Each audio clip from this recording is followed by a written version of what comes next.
आप सभी को सुंदर पूर्णिमा की बहुत बहुत बधाई हो। बाबा विश्वनाथ की कृपा आप पर सदा बनी रहे। आ गया पूर्णिमा की रात्रि। बड़े से बड़ी बीमारियां, बड़े से बड़े रोग, बड़े से बड़े बड़े कष्ट इस पूर्णिमा की रात्रि को छूट जाते हैं। जिन बच्चों के नेत्र कमजोर होते हैं, रोशनी कमजोर होती है, पूर्णिमा के दिन रात्रि को 12 बजे भगवान चंद्रदेव का दर्शन कराइए। 5 से 7 मिनट तक नयन मिलाए चंद्रदेव के साथ, और बाद में एक पीपल के पत्ते पर खीर जो चंद्र के नीचे रखी हुई है उसी खीर को चटा दीजिए। फिर चंद्र का दर्शन कराओ, फिर खीर को चटा दीजिए। महाराज, नयन की ज्योति बढ़ती है। नींद नहीं आती तो निंद्रा देवी प्रवेश करती है, निंद्रा अच्छी आती है। आनंदित हो। महाराज, जिस व्यक्ति के शरीर में गांठ पड़ जाती हो, शरीर काला पड़ जाता हो, चट्टे पड़ जाते हो, या दांत खाज खुजली हो जाता हो, उसके लिए भी पूर्णिमा की रात्रि को 12 बजे महाराज भगवान चंद्रदेव के लिए 21 दिए जलाए जाते हैं। उस 21 दिए की कालोच एक थाली में इकट्ठी करी जाती है।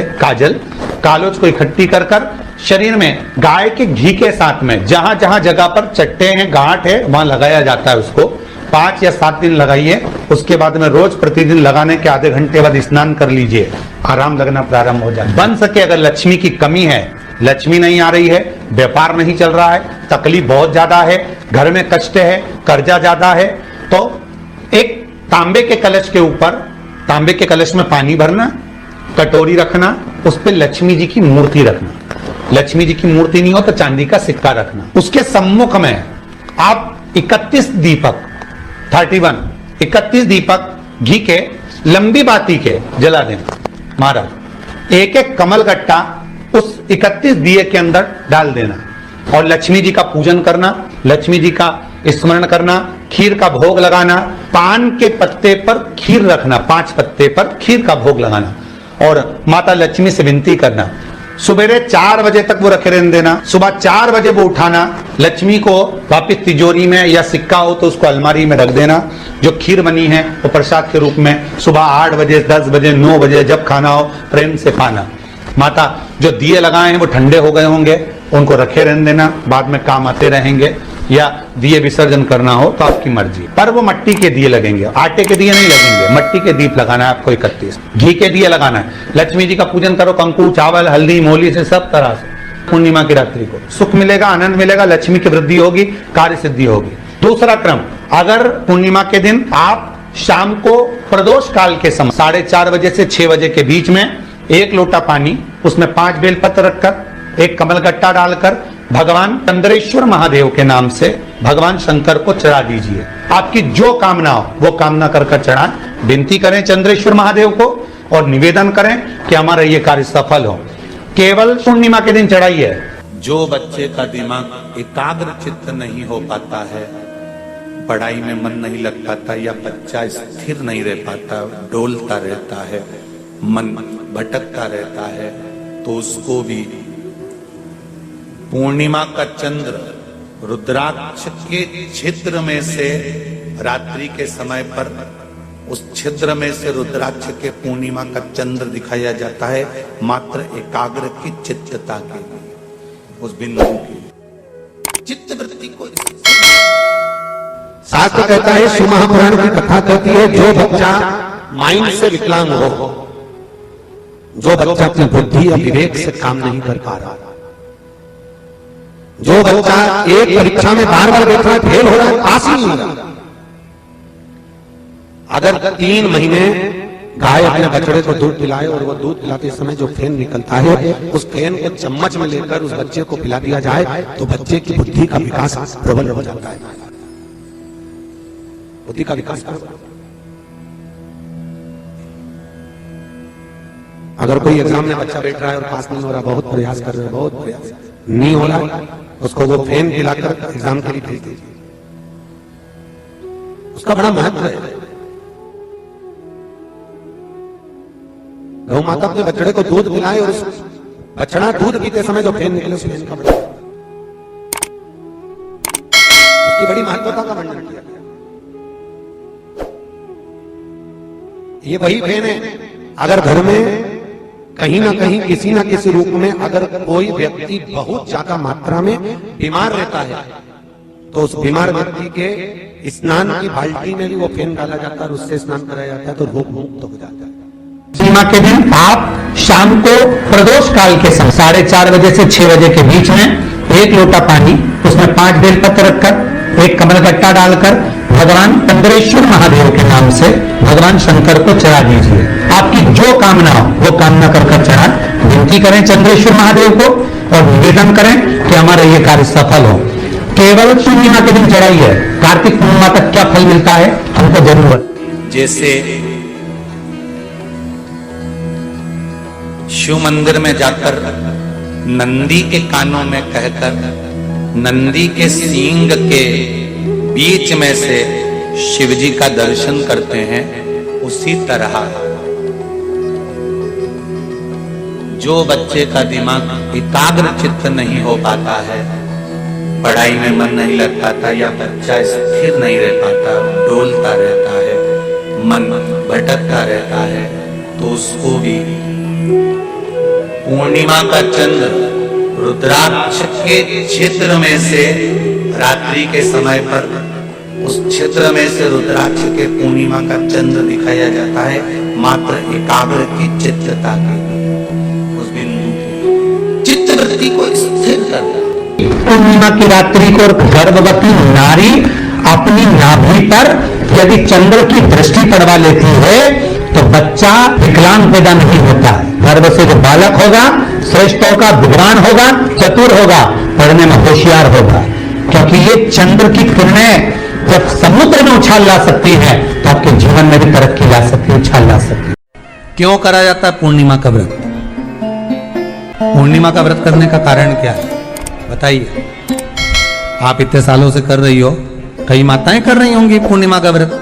एक समय फलाहार करती हैं, एक समय भोजन करती हैं। भोजन में खीर का होना जरूरी होता है पूर्णिमा के व्रत में, दूध की सामग्री होना जरूरी होती है पूर्णिमा के व्रत में।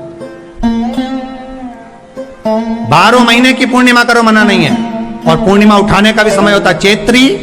चैत्र के महीने की जो पूर्णिमा होती है, चैत्री पूर्णिमा पहली पूर्णिमा मानी जाती है, इसलिए चैत्री पूर्णिमा को सिद्ध पूर्णिमा कहते, कार्य सिद्धात्री पूर्णिमा कहते,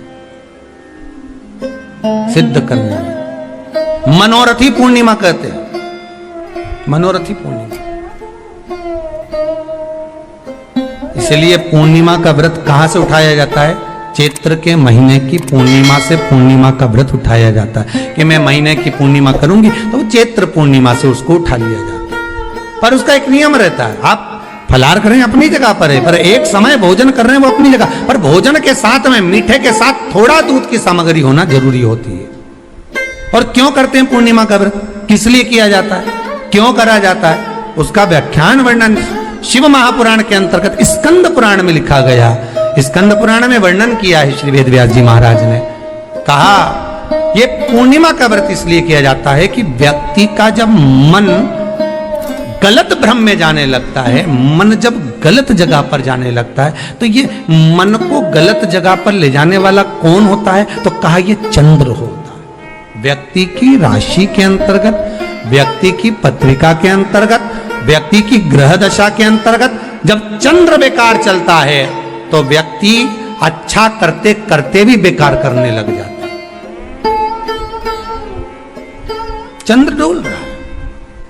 कई माताएं कहती हैं गुरुजी हमारे बेटे को आशीर्वाद दीजिए, बहुत गलत संगत में जा रहा है, मतलब समझ जाना कि चंद्र गड़बड़ जा रहा है।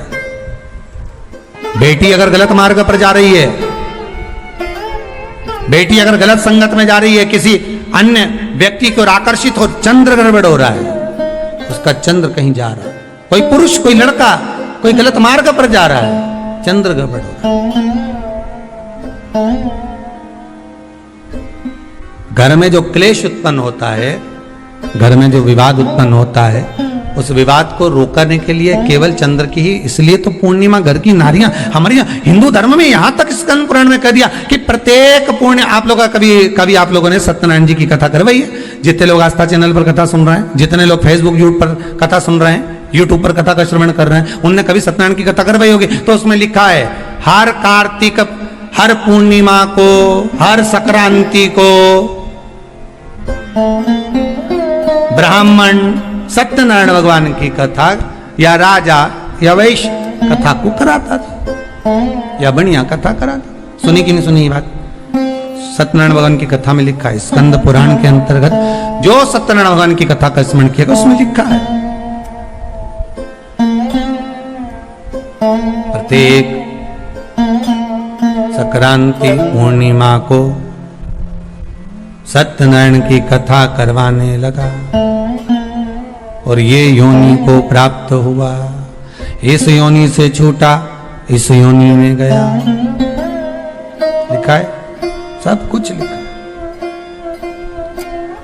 अब उत्ते से समझ जाओ कि पूर्णिमा को सत्यनारायण की कथा करने का बोला, तो पूर्णिमा को सत्यनारायण की कथा का क्यों बोला? वैसे तो रोज कराओ सत्यनारायण जी की कथा, प्रतिदिन कराओ, मना नहीं है। आप क्या कोई विशेष फंक्शन है आप सत्यनारायण जी की कथा करवा, पर पूर्णिमा संक्रांति को और संक्रांति को पूर्णिमा को सत्यनारायण की कथा का स्मरण क्यों करवाया गया? क्योंकि पूर्णिमा के दिन अगर ये भगवान का व्रत रख लेगी, पूर्णिमा के दिन अगर ये खीर का प्रसाद बना लेगी, थोड़ा सा दूध की कोई सामग्री बना लेगी और भगवान को भोग लगा देगी, भले सत्यनारायण भगवान के भाव से बनाए, भले सत्यनारायण जी के निमित्तार्थ बने, पर अगर इसने सत्यनारायण भगवान के निमित्त से बना, पर पूर्णिमा के दिन अगर ये व्रत रखेगी, उपवास रखेगी या कोई सामग्री बनाकर भगवान की पूजन कर लेगी, तो इसके घर में जो अशांति है वो शांति में बदल जाएगी। इसलिए कई घरों में आज भी सत्यनारायण भगवान की पूजन हर पूर्णिमा को करती है। माता किताब लेके बैठ जाती है, तुरंत उन्हें ऑफिस जाना है, कहीं काम पे जाना, और तुरंत उसने जल्दी जल्दी कलश रखा, कलश नहीं भी रखे तो भगवान की पूजन कर कुरा के ब्राह्मण देवता को बुला लेगी, ब्राह्मण नहीं आएंगे तो खुद कर लेगी, पर करती जरूर है। इतना सा आटा सेक लेगी, पंजेरी बनाई, सीरा बनाई, मिठाई रख दो, कुछ भी करेगी पर सत्यनारायण की कथा कर लेगी। उसका मन लग गया उसमें, मतलब पूर्णिमा को करना है, उसको करने से क्या होता है? शांति रहती, शीतलता रहती। जिसके घर में हर महीने की पूर्णिमा को खीर बनती हो, ध्यान दीजिएगा, बहुत सुंदर संवाद चल रहा है, बहुत ध्यान देने वाली बात है।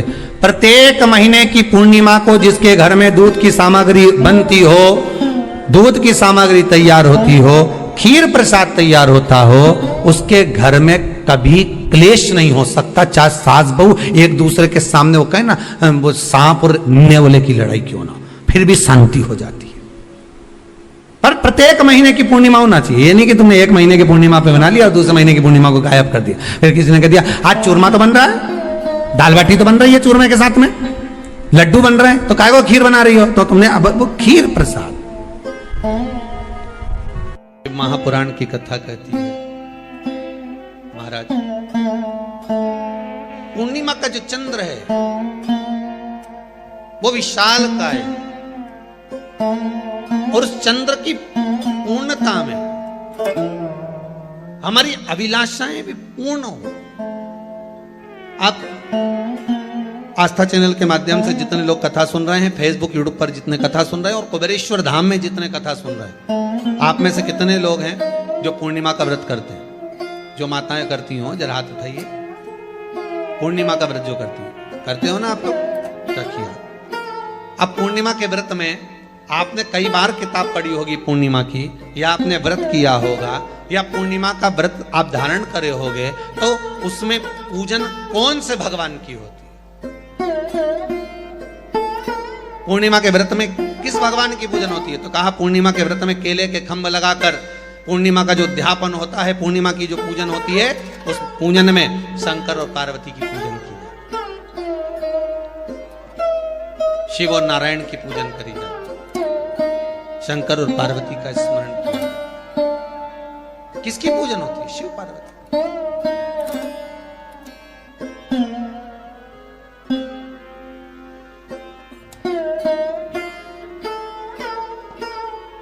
क्यों शंकर और पार्वती का पूजन क्यों करा जाता है पूर्णिमा के व्रत में? क्योंकि शिव और माता पार्वती ही केवल एक ऐसे हैं जिन्होंने अपूर्ण लक्ष्मी को भी पूर्ण बना दिया था। किसको पूर्ण बनाया है? लक्ष्मी। शरद पूर्णिमा के दिन अगर आप शंकर भगवान को एक लोटा पानी अगर शिव को समर्पित कर रहे हो, श्वेत पुष्प को रख कर शंकर जी के ऊपर सफेद फूल को चढ़ाकर अगर एक लोटा जल भी एक पात्र जल भी शंकर को समर्पित कर रहे हो, तो ये लक्ष्मी के लिए ही तो कर रहे हो। और कौन सी लक्ष्मी? पूर्ण लक्ष्मी, पूर्ण लक्ष्मी। आपको पहले भी कथा में कहा, एक बार भगवान विष्णु के सामने लक्ष्मी मैया ने बहुत तेज स्वर में कह दिया था, नारायण, दुनिया के लोग आपका नाम जपते हैं, दुनिया के लोग नारायण नारायण कहते हैं, दुनिया के लोग आपका भजन करते हैं, पर सत्य मायने में कहूं ना तो मेरे बिना दुनिया के लोगों की नहीं चल सकती, मेरे बिना दुनिया नहीं चल सकती, संसार मेरे बिना नहीं चल सकता। भगवान विष्णु ने कहा, ये तो गलत है लक्ष्मी आपका कहना। एक दिन लक्ष्मी को अहंकार आ गया, अहंकार के संबोधन जब माता लक्ष्मी करने लगी तो भगवान उसी समय पर भगवान विष्णु को क्रोध आ गया और भगवान विष्णु ने कह दिया, लक्ष्मी तू इतनी बड़ी बड़ी बात कहती है कि तेरे बिना नहीं रह सकती संसार। मैं तुझे कहता हूं लक्ष्मी, तू अपूर्ण है, तू अपूर्ण है, तू पूर्ण कब हो गई?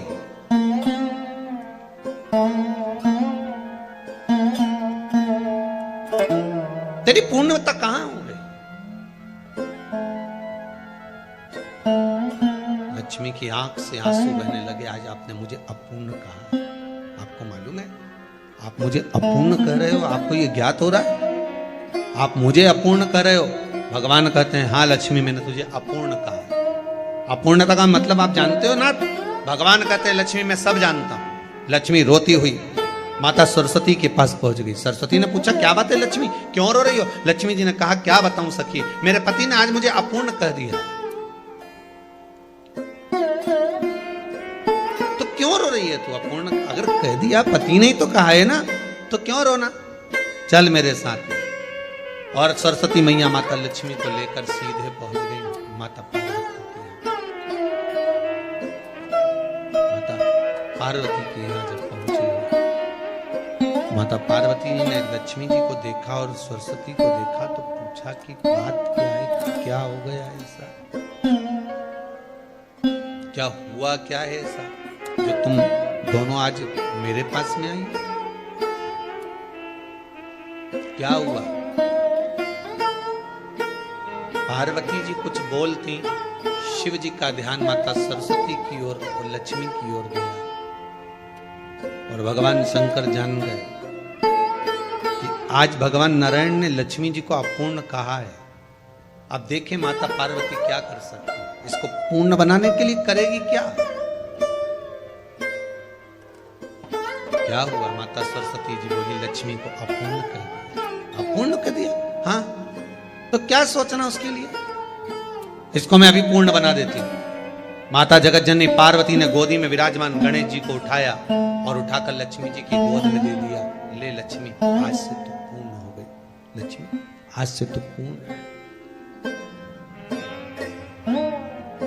गोदी में जब तक संतान नहीं है तो नारी को लोग अपूर्ण समझते हैं, पर माता पार्वती जी ने संपूर्ण ब्रह्मांड में एक सिद्धता प्रदान कर दी कि अपने गोदी के लाल को, अपने गोदी के पुत्र को माता ने लक्ष्मी की गोद में देकर लक्ष्मी को पूर्ण बना। वो दिन कौन सा था? यही शरद पूर्णिमा का दिन था। कौन सा दिन? आवाज पकड़ लो। यही शरद पूर्णिमा का दिन था। शरद पूर्णिमा का दिन लक्ष्मी को पूर्ण करने का दिन।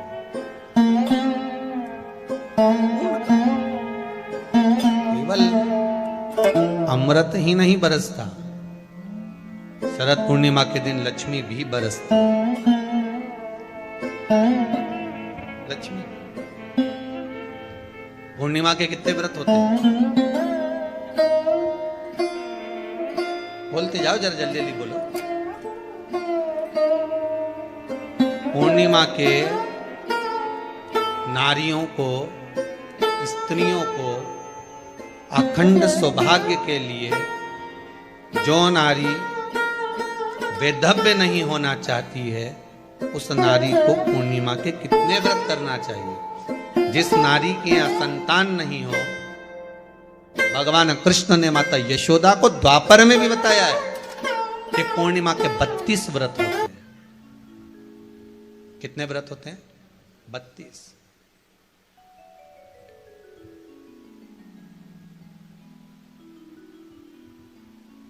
स्वयं भगवान कृष्ण यशोदा रानी को, माता यशोदा जी को भी बता रहे हैं 32 व्रत।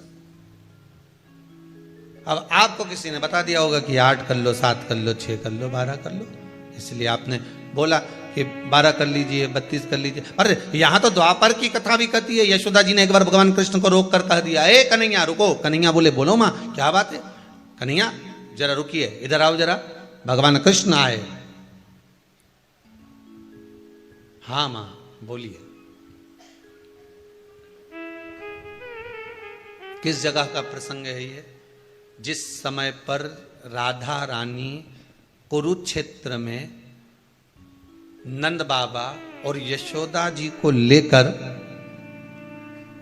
कुरुक्षेत्र के कुंड में, ब्रह्म सरोवर में स्नान कराने के लिए लेकर जाती है, ग्रहण का समय पर। और जब भगवान कृष्ण उस कुरुक्षेत्र के उस सरोवर में स्नान करने आते हैं, तब यशोदा जी ने अपने लाला से प्रश्न किया है, पूछा है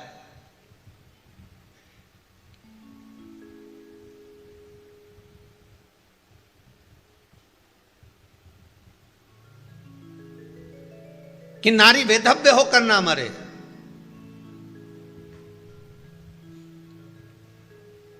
उसका पति कोई रोग से ग्रसित ना हो, उसका पुत्र किसी रोग में ना पड़े,